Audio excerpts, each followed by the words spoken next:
that a lot of things that we want to do, a lot of places we would like to go, a lot of things we would like to experience, and we just stop at but, and we build a case. In fact, I was reading something the other day that talked about but. It says but is an argument for our limitations, and when we argue for our limitations, we get to keep them.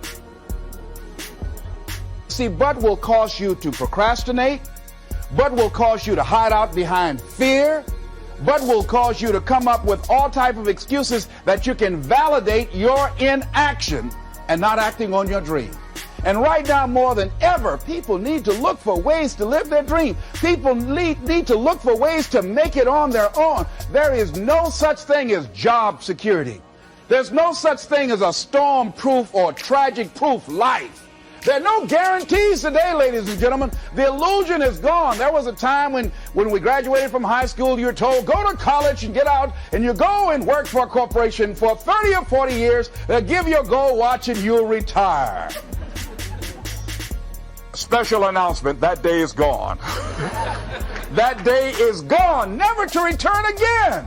So instead of people living in fear, feeling stressed out, feeling powerless, feeling like victims, I think it should be a time that we need to begin to look at ways that we can become an active force in our own lives. Look at ways when we can decide to take charge of our own destiny. Look at ways when we can decide to design a life of substance and begin to truly live our dreams.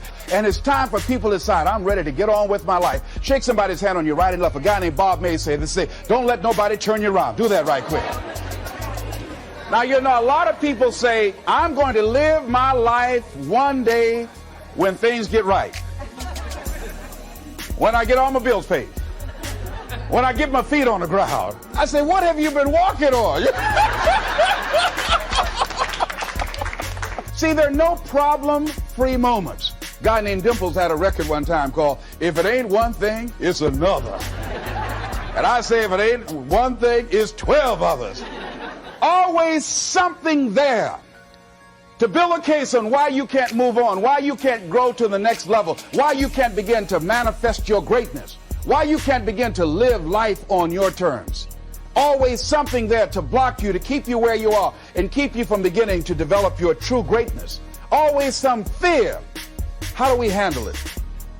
And I'm saying that if you've been hiding out behind but, if you've been using the fact that you don't have enough money or you don't have the education, take it head on. Go get the education. I was saying to a guy the other day who was saying, I said, how old are you? He says, 47 years old. I said, your sister tell me that you can't read. He said, that's right. I said, why? Well, you know, I didn't go to school. Excuse me, how old are you? I'm 47. 47? Yes. And you can't read or write? Yes. Have you ever heard of adult school, adult education? Have you decided that you should learn how to read to begin to expand your world? Why are you using that as a racket? Why don't you decide now that you're going to expand your world, that if other people can learn, you could learn too? Well, it's hard for me. Have you been and sit in a class yet? Have you signed up yet? No, I haven't. See, a lot of people say no, ladies and gentlemen, to things, and they don't even know what they're saying no to. They haven't even challenged themselves. He hasn't even gone to sit into a class and say, teach me how to read. Instead, it's been easier for him to go through life, he thinks, trying to play a whole con game, pretending he knows how to do something that he doesn't know how to do. And you know what? Most of us go through life like that. Most of us go through life pretending that we're satisfied where we are, pretending that everything is okay, pretending that we don't have any special goals or ambitions or desires, when really deep down inside we do really want more. But if you look at our behavior, if you judge based upon what we do, that really will tell you some true stories about people, because you have to judge a tree by the fruit it bears, not the fruit that it talks about. See, a lot of people pretend that they want more out of life, but all you have to do is watch their actions. That will tell you something. So I used to pretend that I wanted to lose weight, but how could you tell I was pretending? Watch me when I have a piece of sweet potato pie. Let me get within walking distance of some peanuts, some potato chips. See, I was pretending that I really wanted to lose weight. No, you just watch what I eat. I tell you what I'm seriously committed to. People who tell you, oh yeah, one day I want to have a restaurant. See, they're pretending they want to go into business for themselves. They're not serious. How can you tell, Les? Watch their actions. Watch what they're doing. The proof is in the pudding. So if you want to do something, if you thought about something you want to do, take it head on. Decide that you're going to start looking at it, start doing research on it, start tackling it, start becoming involved in whatever and wherever it might lead you to begin to explore the possibilities in that particular thing that you're seeking so that you can begin to learn all you can about it. Decide that you're going to face it, that whatever shortcomings you have, that you're going to strengthen yourself there. Whatever training that's required, that you're going to go get that training, that you're going to get started right now. George Washington Carver would say, do what you can, where you are with what you have, and never be satisfied. S.B. Fuller used to say, and you heard Joe Dudley talk about, always strive to be more than that which you are. Yeah, don't get satisfied with yourself. Always know that wherever you are, you can enjoy more, that you deserve more. But most people, you know what they do? Most people go through life quietly and safely, tiptoeing to an early grave. Find out what it is you want and go after it as if your life depends on it. Why? Because it does. People that have found their passion, people that found the things that they love, people that have found the things that they can pour their lives into, those people live longer. I was in New York and I had to do a seminar at a special church, and a guy by the name of Reverend Johnny Youngblood. And I said, how is it that you were able to build this big housing facility and got all of the various community and religious groups together to have this dwelling for 2,000 residents that were once homeless? How were you able to take on this responsibility? Wasn't it overwhelming? He said, the kind of work I do, he said, it's in me. I've got to live what's in me. And I think that's everybody's desire in life. You've got to live what's in you. Life is just too short and unpredictable. But what do we say? But there always be tomorrow. Oh no. There's no guarantees you're going to show up tomorrow. There are a lot of people who were here yesterday that they're not here today. There are a lot of opportunities that were around yesterday. They're not here today. Oh, you can wait, but you know what Abraham Lincoln said? Well, good things might come to those who wait, but only the things that have been left over by those who hustle. So who want to go through life picking up leftovers? You deserve much more than that. The leftovers is somebody has left you. So take it head on, begin to explore. Here's something else. Decide to do it now. Decide whatever you want to do, that you are now going to become actively involved right now, exploring the possibilities for you. That you're going to look at it and do just a little bit of it right now. When I decided to become a speaker, I didn't just quit my job and just ran out and say, I'm a motivational speaker. No. What I did was I decided to start looking at other people that were involved in the speaking profession. I volunteered to work with some speakers so that I could learn. Whatever you want to do, get your feet wet. Gain some experience doing some volunteer work in the area and find out whether or not this thing you want to do will fit for you. A friend of mine told me he wanted to have a restaurant. I said, have you ever operated a restaurant before? He said, no. I said, well, really, you don't even know if you want one. I said, what's your expertise? What do you bring to the table? He said, I can cook real good. I said, well, what about the management side?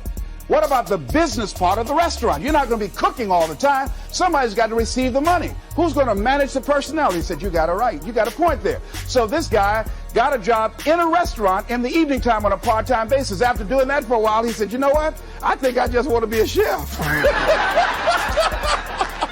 He said, after working there, people didn't show up to work. He said, it's hard to find the help. People weren't responsible. The headaches, the guests were just giving him problems day in and day out. They weren't ever satisfied. He said, no, I just think I'll stick to cooking.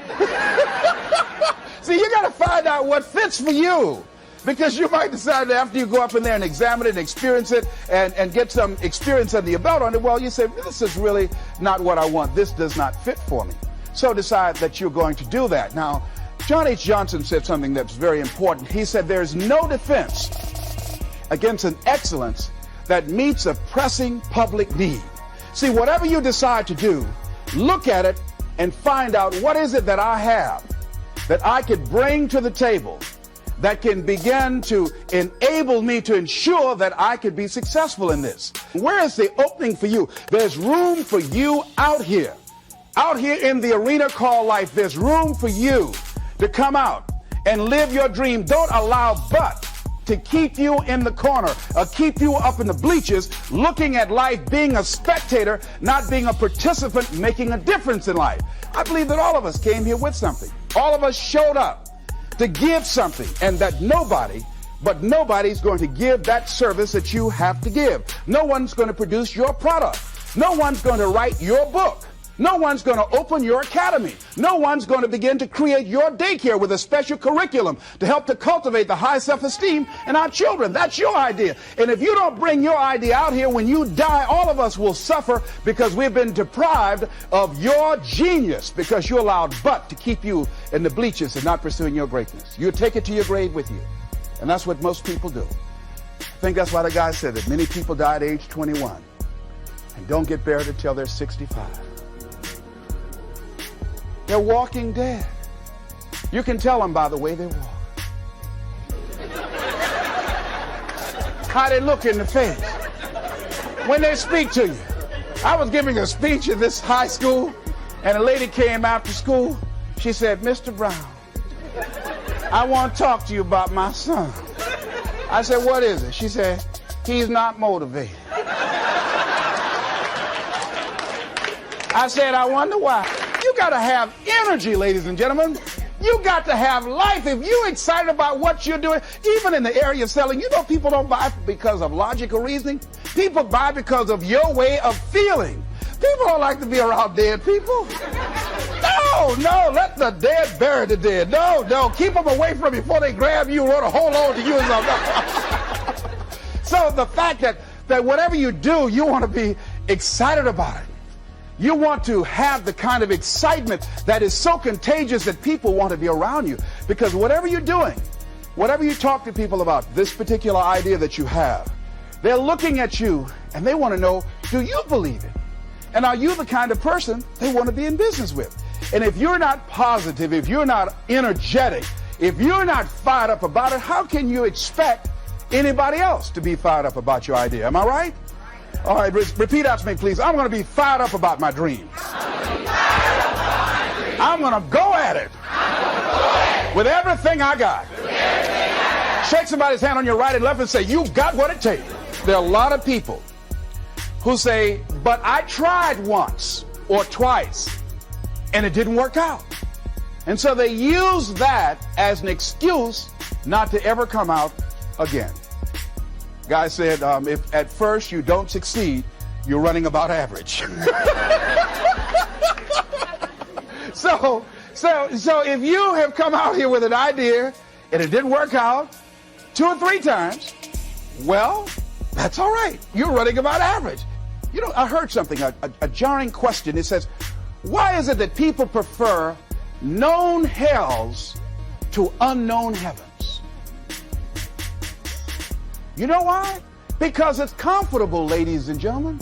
I remember I was in a service once, and I heard Dr. Johnny Coleman give this example. She talked about a man who had been captured behind the enemy lines in a war and was sentenced to be killed or another option. The captain said to the guy, "Listen," he said, "tomorrow morning at 6 o'clock, you can face the firing squad, or you can go out this door over here." And the guy said, "What's out the door?" He said, "No one knows. All we can tell you is just unknown horrors." He thought, and the next morning he selected the firing squad.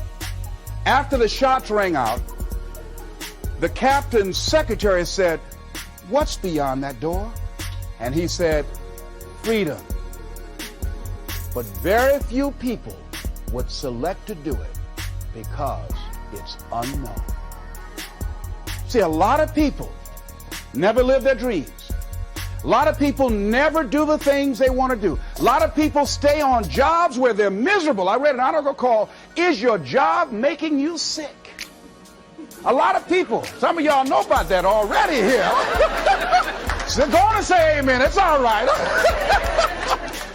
That one lady told me, she said, when I used to go to work, she said, when I stepped in the door, it felt like a refrigerator dropped on my shoulders. How many of y'all understand that kind of feeling? They were miserable, just hated to go after 60 minutes on Sunday afternoon. Or come Monday morning, my head used to throb. I just couldn't take it. Didn't want to go sometimes just for the heck of it. I just drive on by. I used to hate to go to work. Many of us choose an active living death. Many of us are walking dead. The walking dead. That we're not doing what we want to do. Many of us stay in relationships where we're dying together rather than growing and expanding and living together.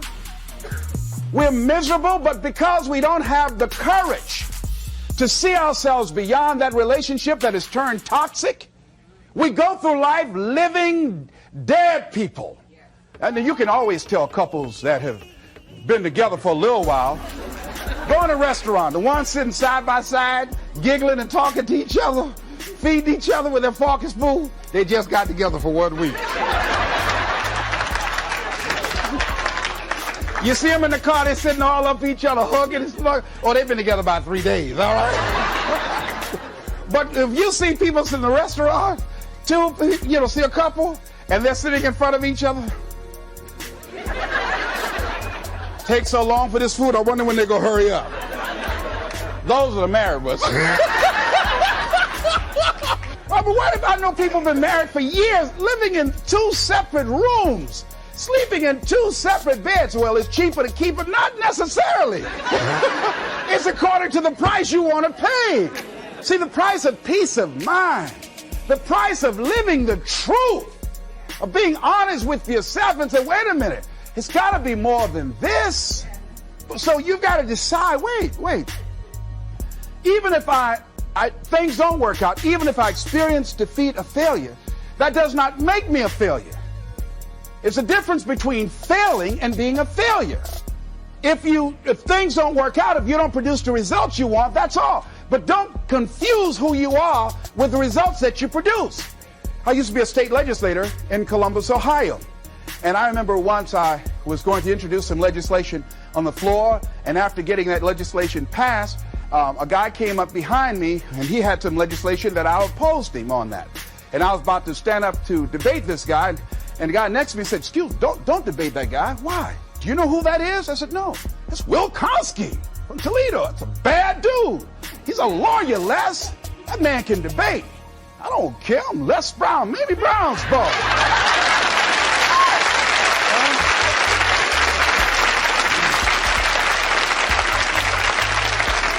So I raised my hand, Mr. Speaker. He said, the gentleman from the 29th House District? I said, yes, sir. To tell the gentleman I'd like to take him on. Challenge him on this legislation. He said, Will Konsky said, I would more than like to, Mr. Speaker. Everybody would say, whoa.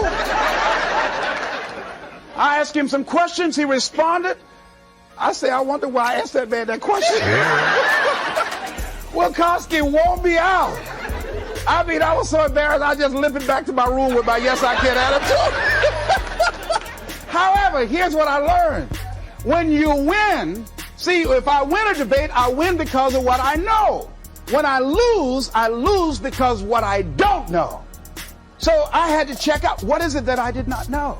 I wasn't prepared. I did not do enough research. I did not do my homework. So he handled me like he wanted to. So I came back again. I waited on some other legislation, did my homework, but he was more than able to take me out again. But pretty soon, each time it would become a little bit more difficult and a little bit more difficult. And the older guy said, would you argue in behalf of this legislation for me? I said, sure. I started volunteering to do work in the legislative committees for the older guys. I said, absolutely. And the more I did it, the better I became. And then people began to start respecting me. And when I would ask and say, Mr. Speaker, I'd like to speak on that bill, some guys' lips start trembling and stuff, like Jimmy. Wait a minute, is there anything wrong? Do we have a problem?